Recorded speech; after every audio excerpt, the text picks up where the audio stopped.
The Hornets split the weekend. There's a ton of injuries to go over. We'll talk about all of that. Plus, we'll rummage through the sicko satchel Zion Williamson trade. Should the Hornets be interested? We'll get to all of that today on LOH.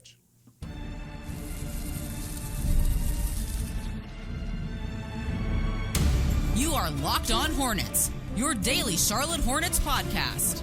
Part of the Locked On Podcast Network, your team every day. In a minute, cuz we live.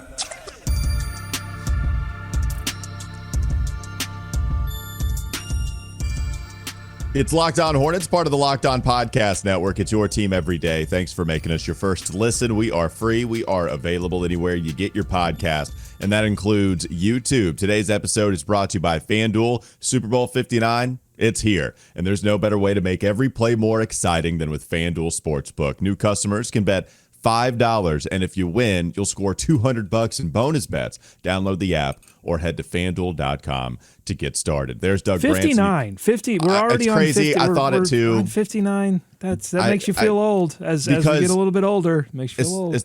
Especially because the Panthers played in Super Bowl 50 against the Broncos. That does not feel like it was pretty much 10 years ago. It feels like it was 5 years ago. And because of all the losing 10 years ago. But I won it both ways with the timeline, and I feel like I get that with Super Bowl 59. That's Doug Branson. You can find him on his Substack, everyhornetsboxscore.com. You can find the subtext information there. He's also writing the newsletter, the new Locked On Hornets newsletter. One stop for ultimate team and league coverage delivered right to your inbox. You can sign up for free right now, lockedondaily.com.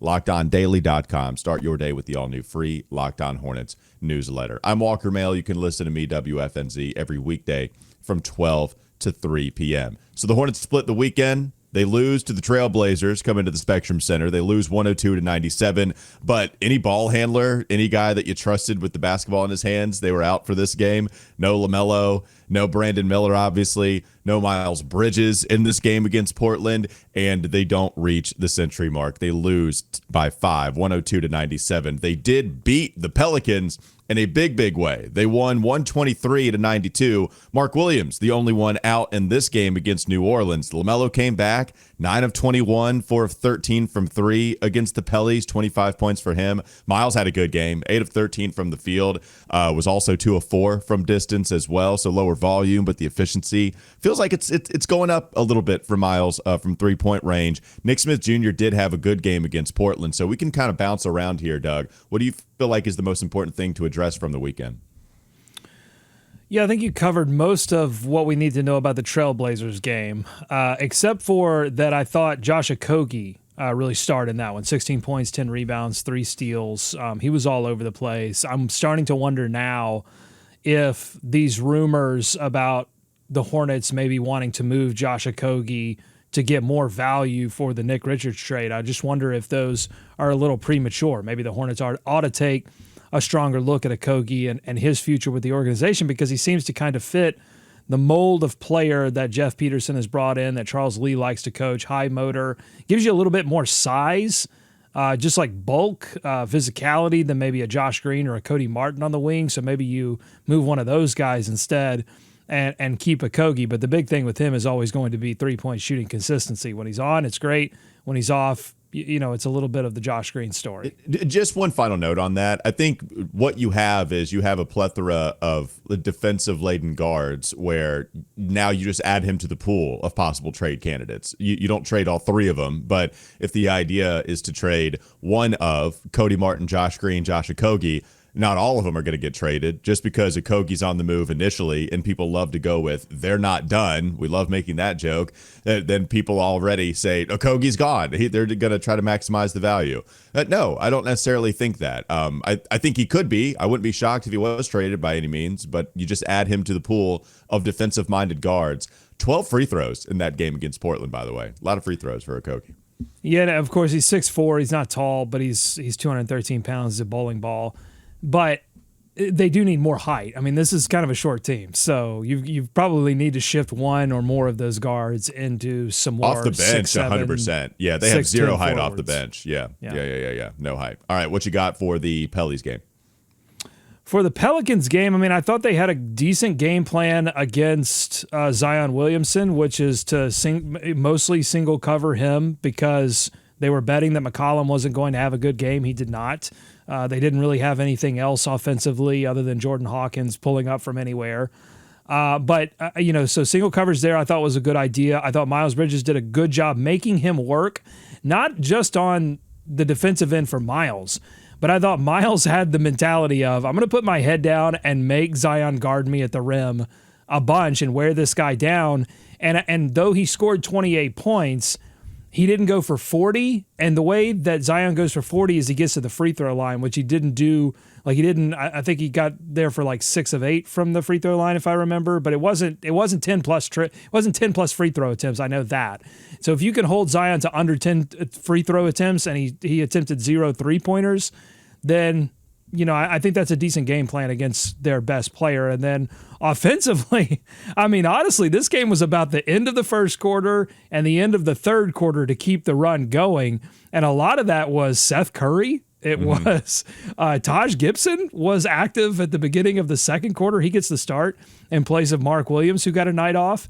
And so this was about some guys that I think, Walker, here's my take. I'll give you a take here. Please. I think when we look back at this season and find the ways that the Hornets secret tanked, one of the things that you can say is that they didn't give a ton of minutes, not really a lot of minutes at all, to Seth Curry and Taj Gibson, which, again, those two guys getting on the sort of back half of their careers, you're not going to give Taj Gibson a lot of minutes. That body, I'm not sure, can take a lot of minutes. But I think you can look back at a lot of these games and go, I think Seth Curry and Taj Gibson could have gotten some minutes in those games where they lost, and they didn't. Yeah. And it makes you think secret tank.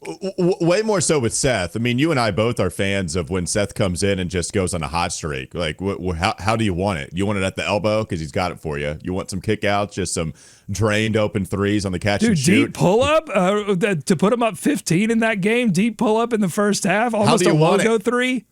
How do you want it? Seth Curry is asking you. Like, look, it's funny because what's funny about it is that it's not foreign. Like, we've seen this a few times. We saw it last year in just the half season that he played with Charlotte. So I'm with you on Seth, especially. Taj falls down a little too much for me to truly buy in. But yes, Taj could. He oftentimes finds himself on the ground. But that's old Taj, baby. He can still know where to be. And I'm still with you on Taj going in there and giving you some minutes. How about 30 rebounds for New Orleans and 39 for Charlotte, just to give people a little picture of what that means, okay? 39 rebounds, it is what Philly averages, and Philly is the worst rebounding team in all of the NBA. So that's 39. The Charlotte Hornets won the rebounding battle by 9, and they got what the lowest average is for a team this year. I was looking up, I couldn't find it on the fly here, Doug, but I was looking up the lowest amount of total team rebounds in a single game this year, what that was.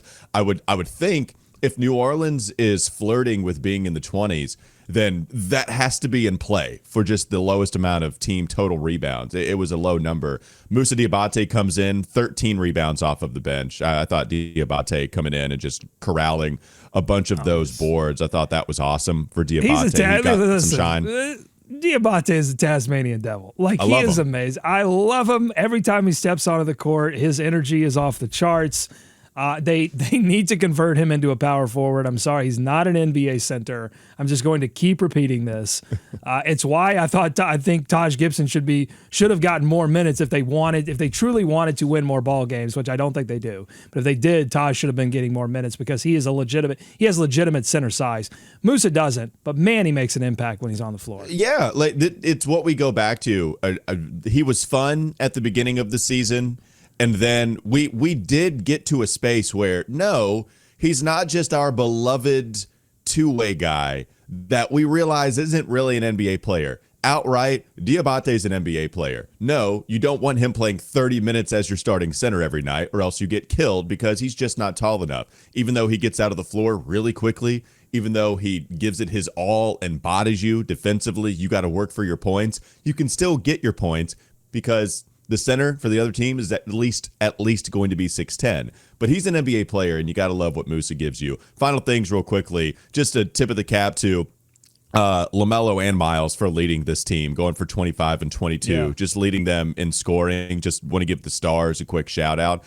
Charles Lee had a quote. I think it was after this game, about LaMelo's change in play and how that's helping the team. I think we all see that, right? That they're asking him to get out and play faster. They're asking him to make conscious decisions to flatten the defense rather than maybe hoist up a few shots himself.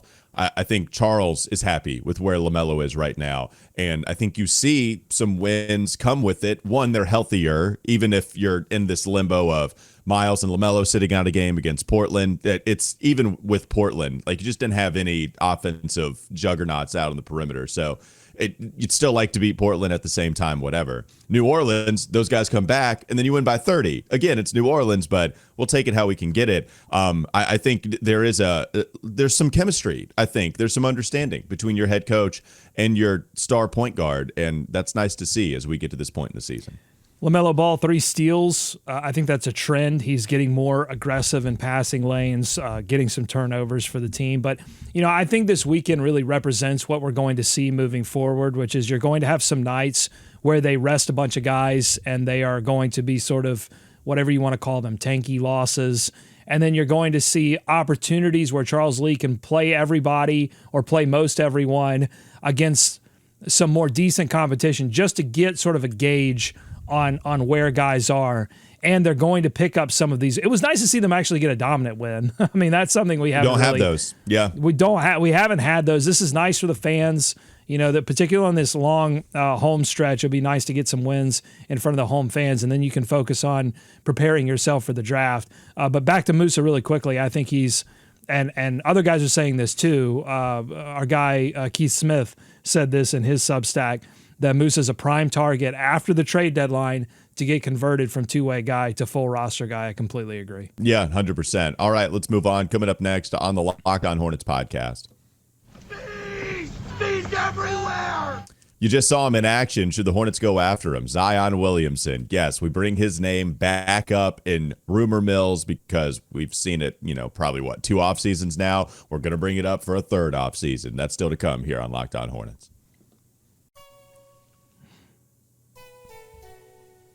This episode is brought to you by FanDuel. Super Bowl 59. I'm cringing world. Super Bowl 59 is here. 1 game, 2 teams, endless possibilities. And there's no better way to make every play more exciting than with FanDuel Sportsbook. Whether it's predicting the first touchdown, calling the MVP, even betting on the coin toss, FanDuel makes it easy to get in on the action. With live betting all game long, you can adjust your bets as the game unfolds and feel the thrill from the kickoff to the final whistle. The live betting feature lets you stay involved no matter what happens on the field, and the app is super easy to navigate. Plus, knowing that you can place a $5 bet and potentially win $200 in bonus bets for the Super Bowl, that's the icing on the cake. I got Olivia involved a little bit on FanDuel. I think I might be creating a degenerate. She bet on a few props for the Aussie final, the Australian Open final. Lost all 3. Yeah, tough one. Tough. She's learning now the world of betting. But with FanDuel, the possibilities are endless. Download the app or head to FanDuel.com to get started.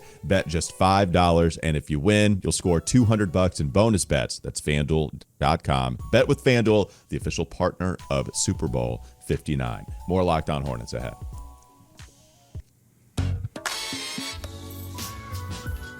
Zion trade. Is this coming from a Sicko Satchel question, or is this coming from a report somewhere? No report. There's no solid reporting on this other than the availability of Zion Williamson and New Orleans' willingness to move on from him has been something that's been heavily reported, even though if you ask Jake Madison of Locked On Pelicans, he wants the team to continue to build around Zion. But the New Orleans Pelicans are in a situation where they are paying a lot of guys money who have not played a lot of games. They've got to move on from someone, because if not, they're going to pay the tax. And this is not a team that needs to be paying any tax. So if it's not Zion, it's going to be Brandon Ingram. It's got to be somebody. Murray has been hurt. McCollum, I think, is kind of on the back half of his career. So Zion, with the connection to Duke and the ownership's love of Duke, and just Zion in general being a name that's been associated with the Hornets. Because they played the Pelicans and we got a good look at him, like he played big minutes and had a big impact on that game. I just wanted to kind of throw it out there and see what you thought, Walker, about the idea of bringing Zion in. No, and I get it. Even you don't need the report really for Zion. Like, he's been linked to the Hornets before. Remember, we had this conversation going into the NBA draft, not this past selection process, but the Brandon Miller draft. And one of the conversations was, one, would you consider trading number 2 for Brandon Ingram, who has been on the chopping block for so many years now for New Orleans? Or would you like to go after New Orleans, or would you like to go after Zion from New Orleans, give up the second overall pick, whatever, to match the salaries? You get the idea, and then bring him in a Charlotte uniform. Now, since then, right, here we are, since the Brandon Miller draft, still talking about Zion injury woes, Zion being out of shape, Zion not necessarily going to practice on time. I don't want to throw that out there willy-nilly. I do think that there's been some stuff with Zion. No, that was the thing. He got suspended. Right. He got suspended because he did not. It wasn't just one practice. There was a little bit of a Joel Embiid sort of situation where he wasn't showing up on time to like multiple events, and they finally got tired of it. Yeah. Oh, God, it sucks, man. I loved Zion. Who didn't love Zion in college? How could you not love Zion, the smiley, so much fun of a basketball player, but also the dude's personality was really cool behind the scenes. Like, media absolutely loved dealing with him.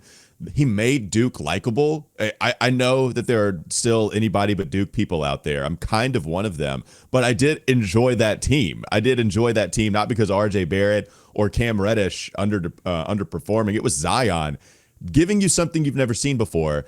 But we're a long way out from that, man. Like, it's been so long since he's been dependable, and he'll give you these crazy, crazy nights where he's so efficient. He's Shaq-like in that body when he gets into the paint. Doug, it doesn't feel like this is the move. I know they can't sit on their hands and just let time go by and just never make the move, but it doesn't seem like, with LaMelo being as talented as he is, with Brandon Miller hopefully reaching like some all-star potential, set the over-under on an all-star appearances for him at like 1.5, 2.5, whatever the number is, you're hoping that he reaches all-star potential. It doesn't feel like the all-in move is to go for Zion. And I would pass on this because there's too many questions for a team that already has a lot of questions. I don't think you're answering a lot by going after Zion. I think you're just bringing in more questions, and we got to answer the ones that we already have on the roster. Yeah, there's an injury risk, there's a fitness risk, but I'm going to hit on the thing that you brought up. The biggest risk is that you would be bringing a player with commitment issues onto a team where you're trying to focus on getting these guys to commit fully. I mean, that's everything that we've heard from Charles Lee is about everything matters, getting better every day, working hard. Look at the kinds of guys that they brought in and how they've played. Moussa Diabate, Josh Okogie, Josh Green. Like, what's the mold of the type of player and the mentality of that player? It's been digging, clawing, scratching, embracing every single minute that you get on the floor. And while Zion's stats reflect a player who definitely like embraces every time he has the ball in his hands. We saw that against the Hornets. I mean, 28 points, 11 rebounds, 2 assists on 55% shooting. Like, just the raw numbers, you love that. And his ability to get to the basket, around the basket, and the passing too. Like, only 2 assists in this game, but he's a great passer. Yeah. He sets things up in transition. You'd probably have to involve Miles Bridges in the deal. And I can argue that you would get a significant upgrade over Miles Bridges with a player like Zion Williamson. The problem is the contract goes out for another, I think, 4 seasons of $36 million. You're going to then, with pairing that with LaMelo's deal, you're going to start to handicap what you can and can't do in the following seasons. And I just think that the risks are too big, because if you get it wrong, if you get it right, I mean, let's talk about that. Like, if you get it right, let's do it. And Zion comes to Charlotte and says, "All right, I'm giving up all of my vices. I'm giving up. I'm getting fit. I'm giving up the porn stars. Like, I'm just focused on what I'm just being real. Like, that's the deal. Like, I'm gonna get focused and get right. Then the Hornets could be immediate playoff conversation." But if you get it wrong, you're setting yourself, a team that has not won a playoff series in 23 seasons and hasn't been to the playoffs, the legitimate playoffs, since 2016. You're going to set yourself back like another decade if you get that wrong. So you're right about the contract. After this season, It's on the books for 3 more years on an ascending deal, 39.4, 42.1. The last year of his deal in 27-28, he's making 44.8. So right there at $45 million. It's a lot of money. Zion Williamson, the buy-in as a fan to want this to happen would be Zion didn't ever feel like he really wanted to go to New Orleans in the first place. New Orleans, one, great food town. It's easy to please your vices in New Orleans, maybe not as much in Charlotte. But the other thing about bringing him to Charlotte is it's really close to home, right? Like sometimes we make too much of that. Sometimes we assume everybody wants to go home when that's not necessarily the case. But maybe Zion is somebody that would like to come back closer to home, play here in Charlotte, get closer to his town in South Carolina, having played in Spartanburg. So that would make a lot of sense if Zion wants to come back closer to home. Remember the schools that he was deciding between, if I'm not mistaken, obviously Duke, but South Carolina, Clemson, they were both in the mix at that time. So these weren't schools that he was considering outside of the Carolinas. I do think Zion, with what his personality is, and if I can remember how he was behind the scenes in particular, I do think that he would embrace Charlotte. Does he embrace it in the term, to the point where his defense skyrockets? Because we've talked about it with guys like Okogie or going after Josh Green. The Hornets have a type. Charles Lee, Jeff Peterson, Schlotkin, they got a type. Hornets DNA now is diving for loose basketballs. You know who else is doing that? Miles Bridges. Miles Bridges is the guy that's diving for loose basketballs and not giving up despite the team being down 30. And it's something that I have respected with his on-court play. It's while everybody else actually has given up, or if they haven't given up, then they haven't still gone full throttle. I can't say that about Miles. Again, it's something I've really respected.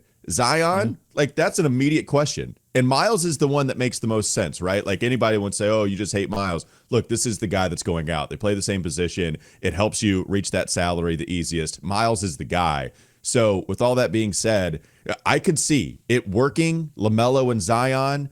Like if Zion got his crazy explosiveness back because he was in better shape, then the lobs between Melo and Zion putting so much pressure on the rim. They don't have that a lot here in Charlotte. The on-court fit, it makes a ton of sense. I just need Zion to be fit, and then you can go trade for him. Yeah, it's tough. We're still stinging from the Gordon Hayward situation and the injuries that came along with that. And we knew it, we celebrated the move, but we knew it at the time that there was a risk of that coming up after he broke his leg in Boston.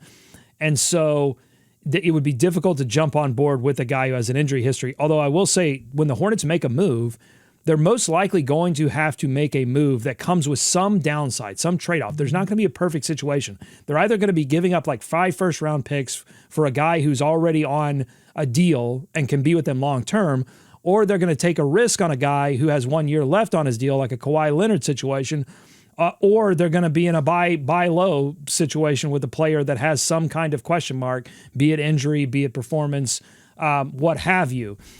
The last thing I'll say is that I think the Hornets can wait this out, because I don't think Zion's going to go anywhere on this trade deadline. I think the New Orleans Pelicans are stuck with him. They could probably get Zion at his lowest value in return right now, but I'd like to see the Hornets continue to build a locker room and a culture and a DNA that is able to absorb a situation like Zion. Like right now, I just don't think they're ready to make this move. I'm not against this move. I just think it would be the wrong time. Like give this a season, see where he's at next season, next trade deadline, and see where you are in terms of your locker room, your DNA, your culture, the kind of players you have. And just last thing for me, at that point, you might find it worthy to pay more and see a different move fit. Right. If at that point, now you might be going after somebody that doesn't have as many questions as Zion. The price goes up, but so does the reward, and the risk goes down. So at that point, you're right. I totally agree with you. It's not the right time, and especially with the time that they're on right now, I don't know if it's the right player. Coming up next on the Locked On Hornets podcast. Bees everywhere! We shall rummage through the sicko satchel. It's been a little while since we've answered some of your questions. We will reheat some LaMelo Ball All-Star takes, and then we'll get some other questions from random obscure players from different numbered divisions. That's still coming up here on Locked On Hornets.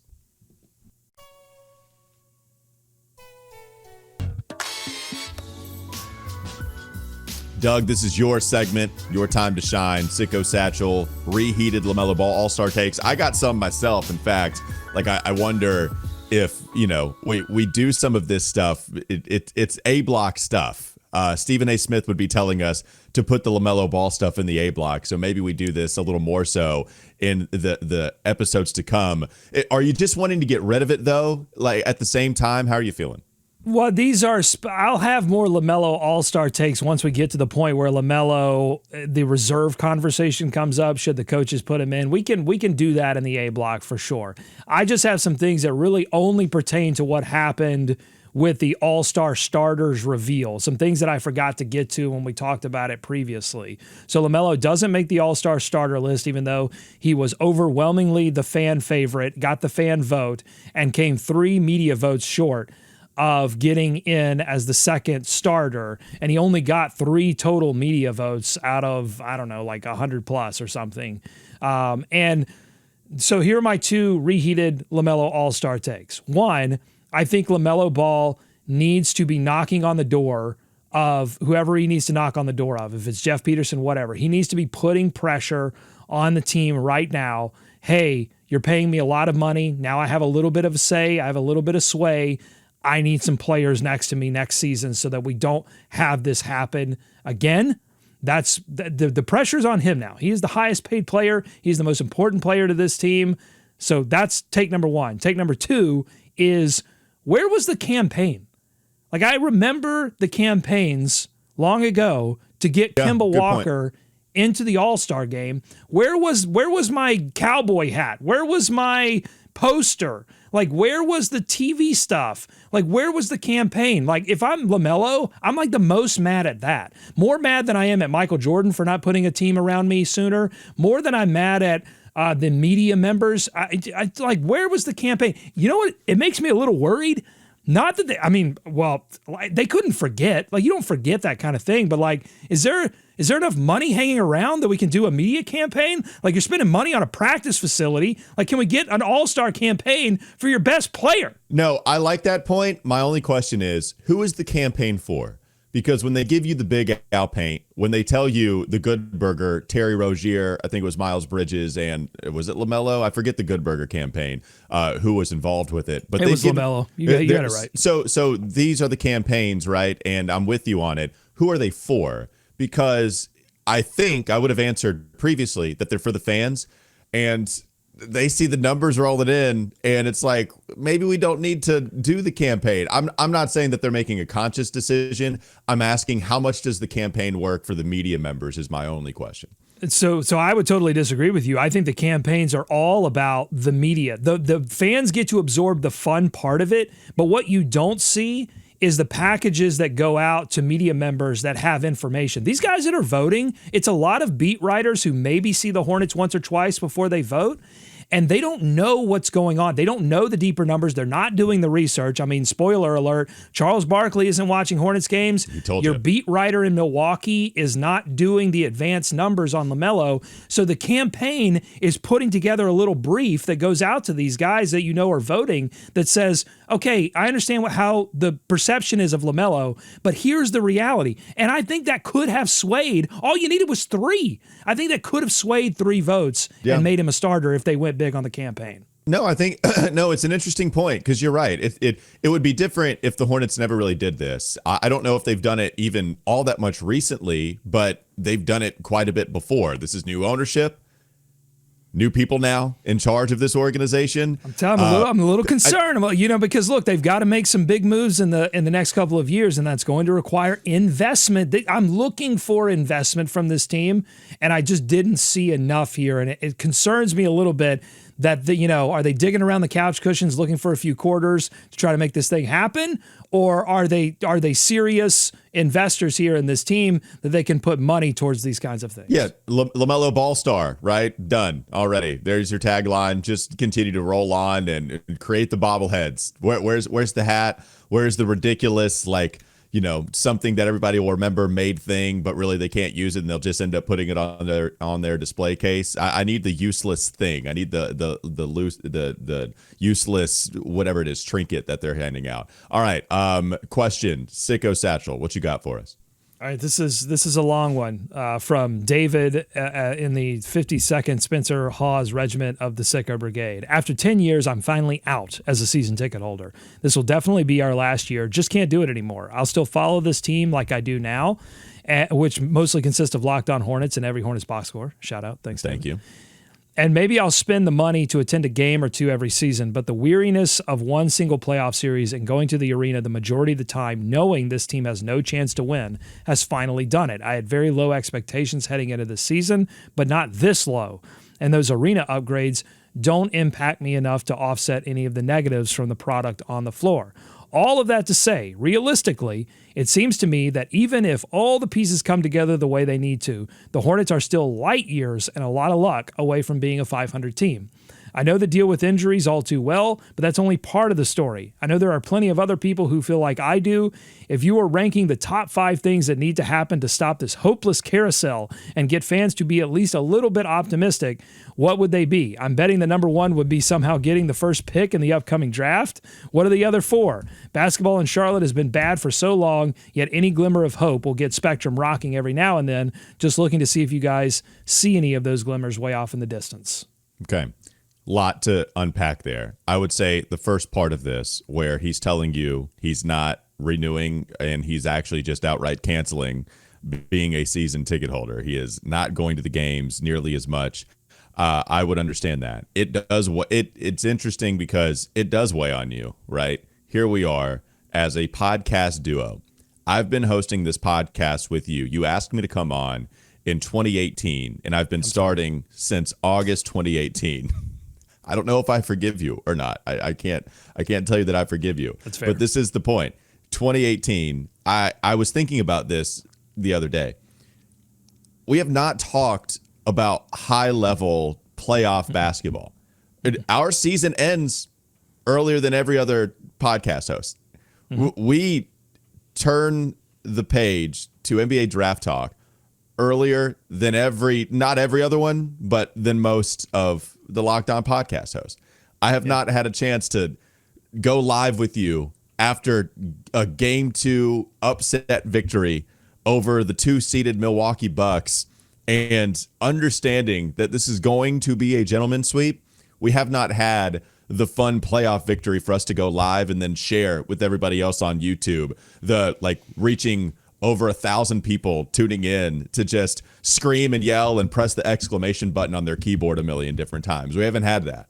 So the fact that this is a fan who is experiencing the same thing, I can totally understand as to why you just can't do it anymore. Look, new ownership, new people in power. We've talked about it. If you're the team, I could understand from their standpoint as well that this is going to get worse before it gets better. They've told you a million times that they're the early innings. They're in the early innings of a 9-inning ball game.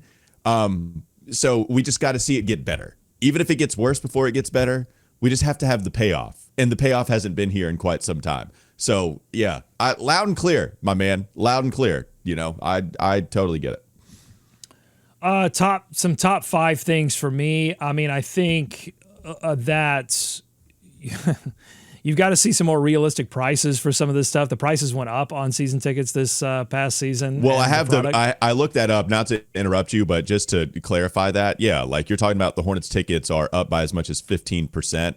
That was as a report of August 21st, 2024. And yeah, like you got to pay. I think maybe you take a second look at that. I think you could go there, but on the court, I mean, you've got to have Brandon Miller take a step forward or find a forward that can make an impact like Zion Williamson makes an impact, but I don't know, healthy Paul George, whatever. Like you've got to have that forward to pair alongside LaMelo Ball. Maybe that is Brandon Miller, but if you determine that it's not, you got to go out and find that. You've got to have a legitimate center rotation full of like physicality. I mean, that's what this team is missing: size and physicality. They've been missing it for a very long time. For a long time, they've been built on finesse and skill, and at some point, they have to find the bodies that can match the identity that they're starting to build. Like having Musa is great. Having a Kogi is great. Like having that mentality, Nick Smith Jr. has really kind of taken to that and made that part of him. Like, I'm going to scrap and claw every single play. I'm going to hit the floor and give 1,000%. Okay, that's all great, but you have to have the bodies too. And so that's their big challenge is finding those opportunities to bring those kind of players in. And then if Tijon, in the next season or two develops skill, then he can be that guy because he has that sort of like, size that can help this team. So I don't know. That's not a top 5 list, but those are just kind of the things that I know to be true. Yeah, I mean, you have a little more time. Maybe you start to really work out a list of how to get to the ultimate goal. But really, I can answer that question with the ultimate goal being just winning. Winning is going to help this team as much as possible. I understand that's a boring answer. It probably is a cop-out. But with this team specifically, like it would be different if we were talking about winning for Sacramento. Sacramento did have their fun, what is it? Light the Beam, whatever it is, like that they had a couple years ago. It was an awesome, like they had this marketing campaign around something fun. This was a fun basketball team that was winning games. It hasn't happened for us since 2015-16. So it's been a while. Well, so you can put on the list too, like be ready.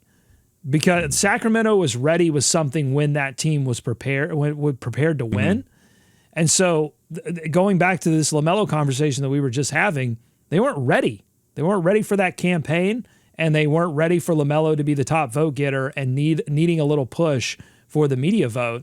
So if this team does happen to win ball games in the next 2 or 3 years, like get your ducks in a row and get ready to re-engage a community, get more games on local television like they're going to be tonight on WSOC. You can watch this Lakers game locally.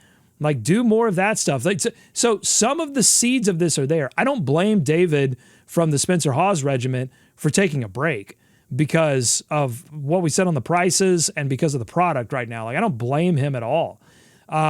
So be ready to recapture the Davids of the world when you're starting your run.